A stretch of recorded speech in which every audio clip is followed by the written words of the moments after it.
Hello every one. ഇന്ന് നമ്മൾ പഠിക്കാൻ പോകുന്നത് സെക്കൻഡ് യൂണിറ്റിലെ സോങ് ഓഫ് എ ഡ്രീം എന്ന പോമാണ്. സരോജിനി നായിഡു എഴുതിയിട്ടുള്ള ഈ കവിത അവർ കണ്ട ഒരു മാന്ത്രിക ഭൂമിയെക്കുറിച്ചാണ് വിവരിക്കുന്നത്. സത്യവും സ്നേഹവും സമാധാനവും നിറഞ്ഞ ഒരു ദേശത്തിനായുള്ള അവരുടെ അഗാധമായ ആഗ്രഹം കവിതയിൽ വ്യക്തമായി പ്രതിഫലിക്കുന്നുണ്ട്. Now let me introduce the author. നിങ്ങളുടെ ടെക്സ്റ്റ് ബുക്കിലുള്ള ഓതേഴ്സ് പ്രൊഫൈൽ ഒന്ന് നമുക്ക് നോക്കാം. Sarojini Naidu. Sarojini Naidu, also known as the Nightingale of India, was an activist of the freedom movement in India. ഇന്ത്യയുടെ വാനമ്പാടി എന്നറിയപ്പെടുന്ന സരോജിനി നായിഡു ഇന്ത്യൻ സ്വാതന്ത്ര്യ പ്രസ്ഥാനത്തിന്റെ പ്രവർത്തകയായിരുന്നു. Her major contributions in the field of poetry were beautiful poems that could also be sung. കവിതാ രംഗത്ത് അവരുടെ പ്രധാന സംഭാവനകൾ ആലപിക്കാൻ കഴിയുന്ന മനോഹരമായ കവിതകളായിരുന്നു.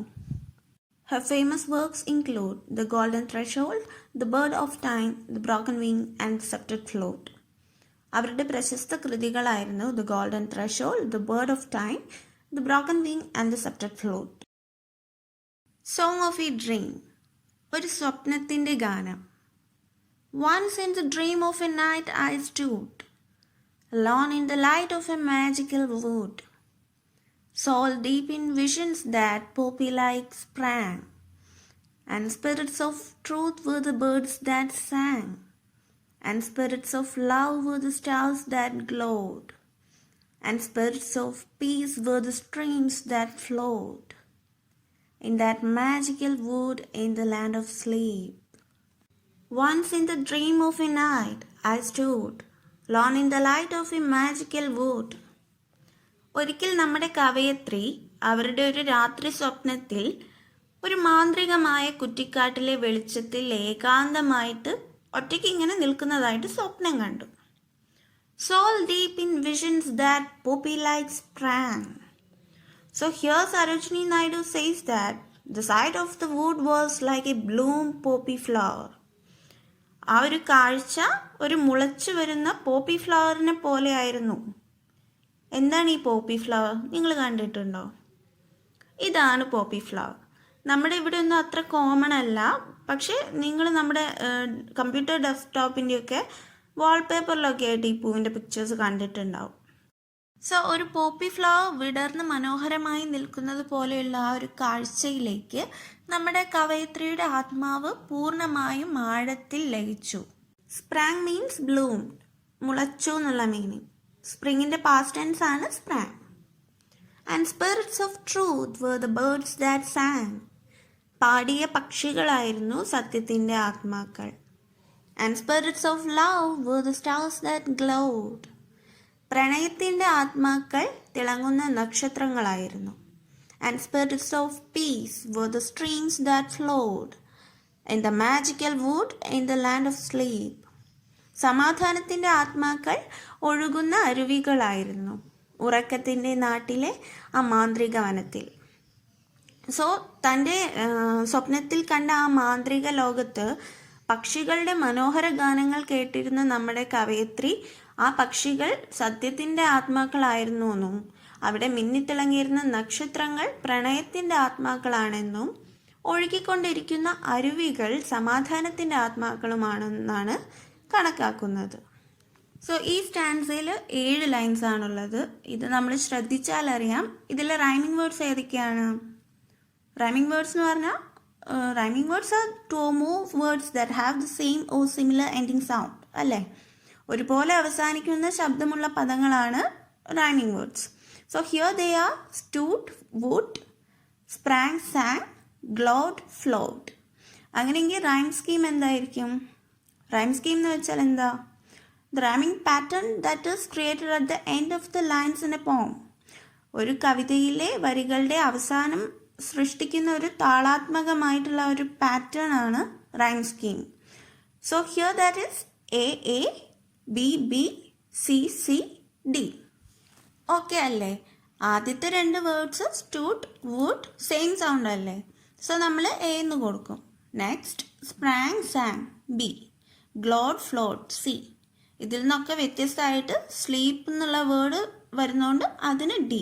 അങ്ങനെ ഇവിടെ റൈം സ്കീം വരുന്നത് AABBCCD. ഇനി നമുക്ക് നെക്സ്റ്റ് ആൻസറിലോട്ട് പോവാം. Lone in the light of that magical grove, I felt the stars of the spirits of love gather and gleam round my delicate youth, and I heard the song of the spirits of truth. To quench my longing, I bend me low by the strains of the spirits of peace that flow in that magical wood in the land of sleep. Lone in the light of that magical grove, I felt the stars of the spirits of love gather and gleam round my delicate youth. ആ മാന്ത്രിക തോപ്പിൻ്റെ വെളിച്ചത്തിൽ ഏകാന്തമായി ഇങ്ങനെ നിൽക്കുമ്പോൾ സ്നേഹത്തിൻ്റെ ആത്മാക്കളായ നക്ഷത്രങ്ങൾ തൻ്റെ ലോലമായ യുവത്വത്തിനു ചുറ്റും ഒത്തുകൂടി മിന്നിത്തിളങ്ങുന്നതായിട്ട് അവർക്ക് തോന്നി. സോ സരോജിനി നായിഡു അന്ന് ചെറുപ്പക്കാരിയാണ്. ഇന്ത്യയുടെ സ്വാതന്ത്ര്യത്തിന് വേണ്ടി പോരാടുന്ന, മനസ്സുകൊണ്ടും ശരീരം കൊണ്ടും ചെറുപ്പമായിട്ടുള്ള അവരുടെ ലോലമായ യുവത്വത്തെ സ്നേഹത്തിൻ്റെ ആത്മാക്കളായ നക്ഷത്രങ്ങളാൽ ചുറ്റപ്പെട്ടതായിട്ട് അവർക്ക് തോന്നി. സോ ഹിയർ ഗ്രോ മീൻസ് തോപ്പ്, a small group of trees. Delicate means easily broken, ലോലമായിട്ടുള്ള. ഗ്ലീം മീൻസ് തിളക്കം. And I heard the song of the spirits of truth. അങ്ങനെ ആ മാന്ത്രികത്തോപ്പിൽ നിൽക്കുമ്പോൾ സ്നേഹത്തിൻ്റെ ആത്മാക്കളായ പക്ഷികളുടെ ഗാനവും ഞാൻ കേട്ടു. ടു ക്വെഞ്ച് മൈ ലോങ്ങിങ് I bend me low by the strains of the spirits of peace that flow in the magical wood in the land of sleep. ആ ഉറക്കത്തിൻ്റെ നാട്ടിലെ മാന്ത്രിക തോപ്പിൽ തൻ്റെ ആഗ്രഹം ശമിപ്പിക്കാൻ സ്വയം കുനിഞ്ഞു വളഞ്ഞു താഴ്ന്നുകൊണ്ട് ആ സമാധാനത്തിൻ്റെ ആത്മാവായ ഒഴുകുന്ന അരുവിക്കരികിൽ നിന്ന് വെള്ളം കോരി കുടിച്ച് തൻ്റെ ആഗ്രഹം സഫലീകരിക്കുന്നത് പോലെ അവർക്ക് അനുഭവപ്പെട്ടു എന്നാണ് കവയിത്രി സിംബോളിക്കായിട്ട് പറയുന്നത്. സോ സരോജിനി നായിഡു തൻ്റെ രാജ്യത്തിൻ്റെ സ്വാതന്ത്ര്യത്തിനു വേണ്ടി വളരെയധികം ആഗ്രഹിച്ചിരുന്നു എന്ന് നമുക്കിവിടെ വളരെ വ്യക്തമാണ്. ഹിയർ ക്വെഞ്ച് മീൻസ് ശമിപ്പിക്കുക. For example quench one's thirst, ദാഹം ശമിപ്പിക്കുക എന്നൊക്കെ പറയില്ലേ. അതുപോലെ ലോങ്ങിങ് മീൻസ് ഡിസയർ, ആഗ്രഹം. സോ ഈ സ്റ്റാൻസിലും റൈം സ്കീം വരുന്നത് AABBCCD ആണ്. ഇനി നമുക്ക് നമ്മുടെ പോയറ്റിക് ഡിവൈസസ് ഒന്ന് ഡിസ്കസ് ചെയ്യാം. So first, simile. A direct comparison of two unlike things using like or as is called as simile. Like അല്ലെങ്കിൽ ആസ് എന്നീ വേർഡ്സ് ഉപയോഗിച്ച് രണ്ട് വ്യത്യസ്ത കാര്യങ്ങളെ താരതമ്യം ചെയ്യുന്നു. ലൈക്ക് അല്ലെങ്കിൽ ആസ് മീൻസ് പോലെ. സോ സരോജിനി നായിഡു തൻ്റെ സ്വപ്നത്തിൽ കണ്ട ആ ഒരു കാഴ്ച പോപ്പി ഫ്ലവേഴ്സ് വിടർന്നു നിൽക്കുന്ന പോലെ എന്ന് പറയുന്നില്ലേ. സോ അത് സിമിലിക്ക് ഉദാഹരണമാണ്. Next, metaphor. A direct comparison between unlike things stating that one is the other or does the action of the other. അതായത് രണ്ട് വ്യത്യസ്ത കാര്യങ്ങളെ തമ്മിൽ താരതമ്യം ചെയ്യുന്നു. ഒന്ന് മറ്റൊന്നാണെന്നോ അല്ലെങ്കിൽ മറ്റൊന്നിൻ്റെ പ്രവർത്തനം ചെയ്യുന്നു അല്ലെങ്കിൽ ഗുണം കാണിക്കുന്നു എന്ന് പ്രസ്താവിക്കുകയാണ് ഇവിടെ ചെയ്യുന്നത്. So in our poem the metaphors are birds, spirits of truth, stars, spirits of love, and streams, spirits of peace. Alliteration. Repeated consonant sounds at the beginning of words in the same line. അതായത് ഒരേ വരിയിലെ വാക്കുകളുടെ തുടക്കത്തിലായിട്ട് consonant sounds ആവർത്തിക്കുന്നു. So in our poem the examples of alliteration are lone in the light, stars of the spirits of love gather and gleam, songs of the spirits, and streams of spirits.